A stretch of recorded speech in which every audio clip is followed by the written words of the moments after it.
Stampers, it's Ginger from Stamping the Cape. I'm back again with part 3, the finale of my fishing creel. If you watched part 2, you will notice I put a declaration on there. This part, which we had cut out, don't cut out that big fish. I'm going to show you what I'm supposed to do. There's always something whacked out with my videos, and I swear I'm never going to be the next Spielberg. But anyway, so we're going to do some coloring. I've chosen to use Stampin' Blends to color my pieces that I am going to color. I'm going to start with this hook and lure piece, or whatever you want to call it. So I'm going to use, what I've used is Flirty Flamingo for the big feather in the center. And again, I had stamped this with my classic Smoky Slate ink, and so I don't want to go too much color on here because it's really, I'm afraid it's going to bleed it out. So just be careful with that if that's what you decide to do. You could use, you know, if you want to do it in the black, or you can even do it in watercolor pencils with stays on. Other markers, I'm trying to keep it more soft colors, more pastels and such. So it may make a difference depending on what material you're using. So I've gone in with Light Pool Party. I've used light, excuse me. Yeah, this is the light Flirty Flamingo, and now I'm going to go in with light Crumb Cake. I'm just going to color the wood piece in the background here. I'm presuming this is a wood stick that has been wrapped with some twine. And again, I assume it's been aged over the... Actually, maybe I'll do the dark crumb cake for the wood, and then I'll do the lines for the, what's the twine in the light crumb cake. I don't know, I really should try to figure out how to plan these things better so I don't keep messing up, but that seems to be the way I work anyway. I don't know. So now I'll use the light crumb cake on the lines in between, which is kind of like rope. And you can barely see that anyway, so. Okay. And maybe I'll just, this is part of the rope.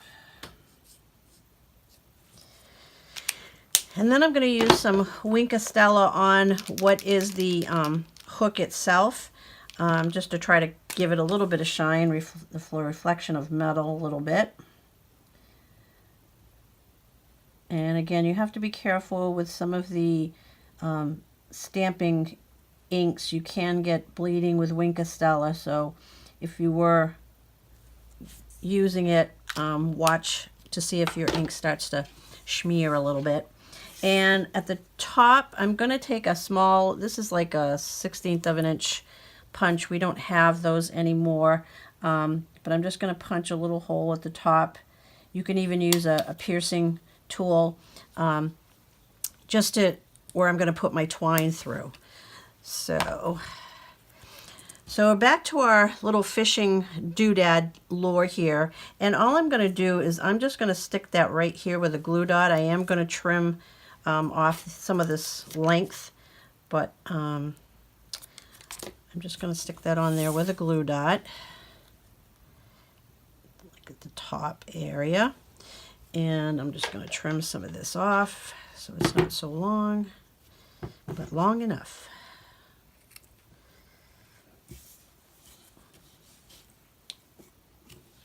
And you can make it, you know, whatever length you like. And any of these things you can change. I mean, it's your project. You decide what you want to do.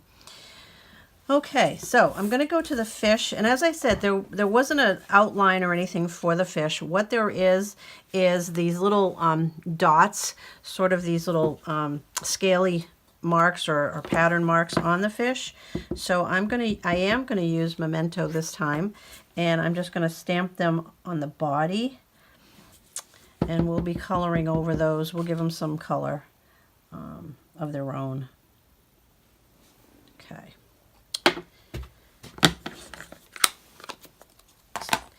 So what I've done is I've colored them I colored just the inner areas with, again, the Flirty Flamingo and the light flirty Flamingo and the light Pool Party, just to give them some color. And then we'll go over them with Wink Estella. Let's see, the Pool Party, just to give them a shimmer. I am going to also sponge them a bit. I thought about doing the smoky slate light marker on them, but since we're going to be using it on the big fish, I decided to keep these little ones separate. So let me just once again do some sponging with crumb cake, just lightly, just to give them a little bit of color, more like a trout or something. I don't know. I don't know anything about fish. I've only had one person in my family that was somewhat of a fisherman, and as they got older, they got tired of being out in the cold in the water. So there's really, I don't know a lot about fish. Even though I live on the coast, I know the fish I like to eat, but that's about it. So we'll put this away again for now. We'll be pulling that out later. Get my Wink Estella, and I'm going to cover these fish with Wink Estella. Give them some shimmer a little bit. And I suppose if you wanted to stamp this on the other side, you could stamp it on the other side to make them a two-sided fish. That's perfectly fine too. I'm just going to speed it up by not doing that, but you can make them double-sided so that whichever way they flip, they look like fish. Just give them a good coat of Wink Estella just to give them some shine. Okay, so I've got about a 9-inch piece of linen thread, and I'm just going to string my fish onto the linen thread. And hopefully they will string. I didn't bring my threading tool, but the holes are big enough on their eyes that get punched out, so it should be all right. And I'm going to tie a knot to hold these guys in place.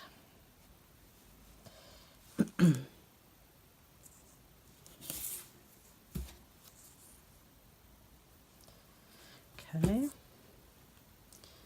So we'll put those down at the base, in the middle of the twine. Even those ends out so I can get that in there. Then I'm just going to tie a knot down here just above them a little bit, just to keep them in that location. Okay, so there's your fish hanging, and then we're going to take our lure, and hopefully I can get that in there.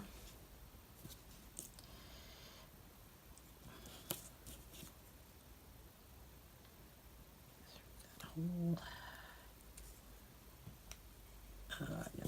Oh no, oh no, oh no. Let's do the other one.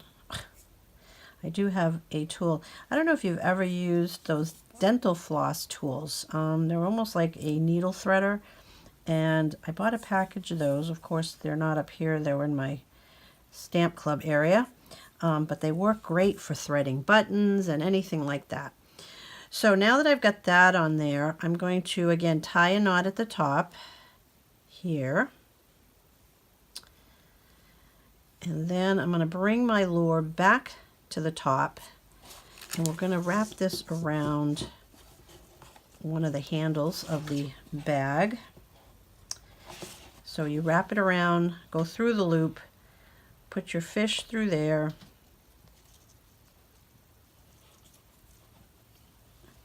Come on, fishies.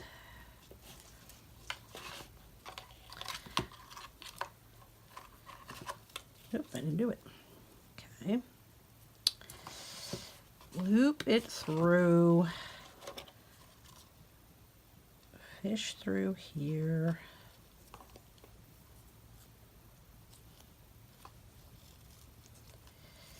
And then we're going to pull it so that the lure is at the top of the handle. So you get your fish hanging. You've got your lure at the top. Hope you saw how I did that. Let's twine out of there. So there you go. So now to do the final front piece, what I meant to do before, I want to partially die cut this fish, but what I'm going to do, I'm going to actually stamp and color our fish first, and I am going to use Memento for that. Got a little piece of thread on there. That won't do. Okay. On the base of where the sentiment's going to go, I'm going to do a partial die cut, and that's what I didn't do the first time when I die cut the fish out. So we're going to do that. Okay. So what I did with my fish is I've used some smoky slate over the areas that are shaded. Then I went in with some of the light flirty flamingo and the light pool party. So I'm just going to go around in here, and then some of these areas where it's already shaded, kind of reinforce that shading. Under here a little bit, parts of his tail. And I'm just doing this real roughly, real quick, just to add a little bit of extra color in his mouth. Okay, so then we'll go in with our pool party. And I'm using the brush end because I figure I've got that tiny tip, and it gives me an opportunity to get into some of these tight places a little easier. But if the narrow tip works better for you, that's perfectly fine too. And again, I have no idea the colors of fish, but I kind of imagine it as the sun glinting off. I presume they're more silver than anything else, and I picture the sun glimmering off their silvery bodies, casting a pink and blue hue. I don't know, for some reason that's kind of stuck in my head of what I've seen as far as fish pictures sometimes, certain kinds of fish. But if you know fish better than I do, you do what you feel is right.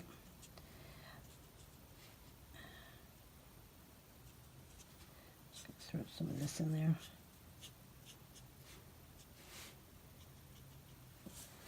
Okay, and I'm just going to go over him with some Wink Stella, just to give his body some glimmer. And the thing that I found out the first time I cut this fish out, I had no idea that this fin right here and this fin actually gets partially cut, so you can flip it out a little bit, which is kind of a neat thing. I didn't realize it till I cut it, so that was kind of, oh, I forgot to color in that bottom fin. Give that a little bit of color there.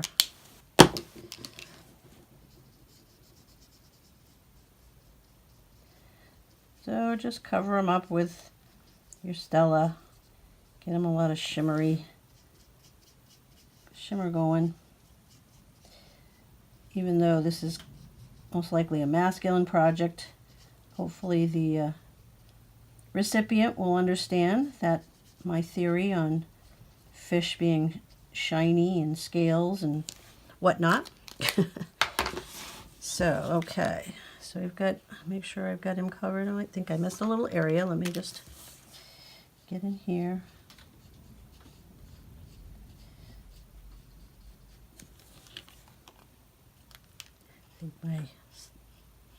There we go. Okay, that's good. All right, so now the technique I was going to use, which I'm going to use now, for cutting out a partial die cut. Now, you could just cut a rectangle and attach the fish on the edge, but what I did was actually cut that image so the fish is mimicking that shape on the end. Again, it's like an extra little something, but and it wouldn't matter a hill of beans if you just cut a piece as a small rectangle, stamp your sentiment, and then stuck the fish on the end. works just as well. But anyway, oops, wrong piece. So I have a, I think it's 2 3/8 by 2 3/8 by 3 1/4. And again, all the measurements are going to be on a PDF on my blog that you can download.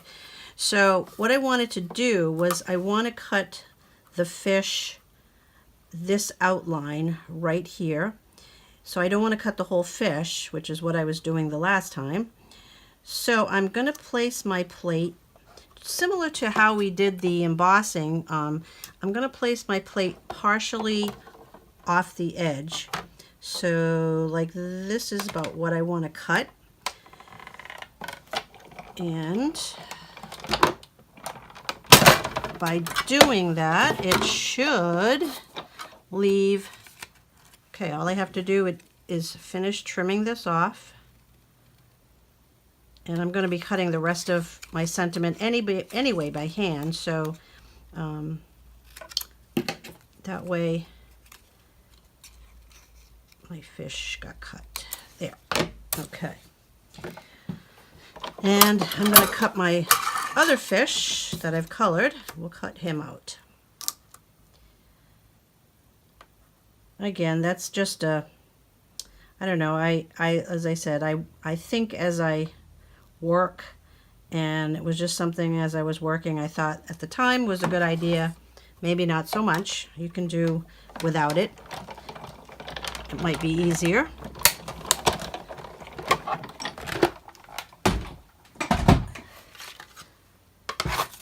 Oop, there we go. Okay. So we're done with fish. Now see how I said the fins will cut out, so you can pop those up and curve them a little bit, make them look a little more animated. And I just realized, no, okay. So I thought I cut that the wrong way. So what's going to happen is now this fish will get attached here, and then I can cut whatever space I want for the sentiment. I could leave it just like this if I wanted to. So let's see. We're going to take our piece that we cut out of the Mossy Meadow, and I've got a soft suede Stampin' Up marker. I'm just going to color the cat o' nine tails. And you can use, again, whatever kind of markers, colors you have. But this is the soft suede Stampin' Up. Make sure I get on the end. Okay. And I'm just going to stick that on with some glue dots. I think that's what no, I guess I did use dimensionals. Excuse me. Never mind. We will use dimensionals.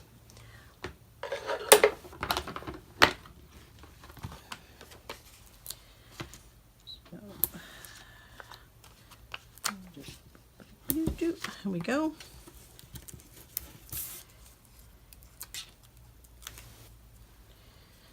Oop. So we're going to put that about there. And so I'm going to stamp my sentiment.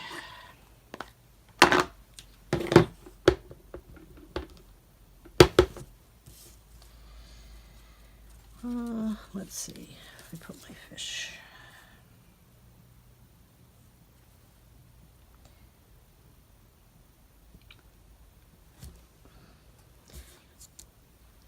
Okay, so it's not perfectly straight, but that's probably why I cut it the way I did, because I can kind of finagle it a little bit. So I'm going to attach my fish. I'm going to stick with my multi-purpose liquid glue. And don't put glue on the fins, so you can still pop those up.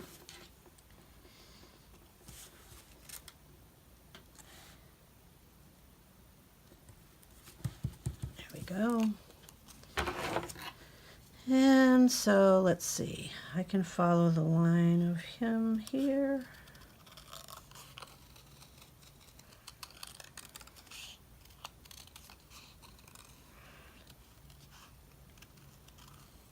And again, you don't have to do it this way. You could just cut a rectangle, stamp your sentiment, and be good to go. Attach your fish,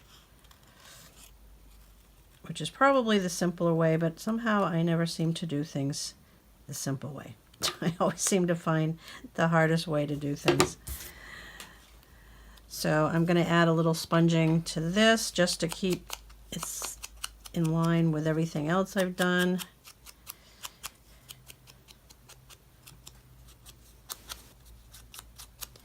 Make it look a little aged.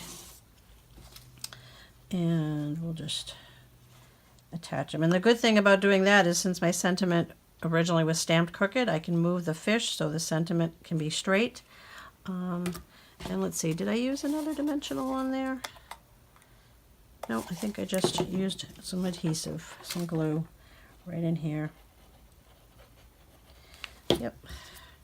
So I can line up my sentiment straight. My fish can be curved wherever he goes.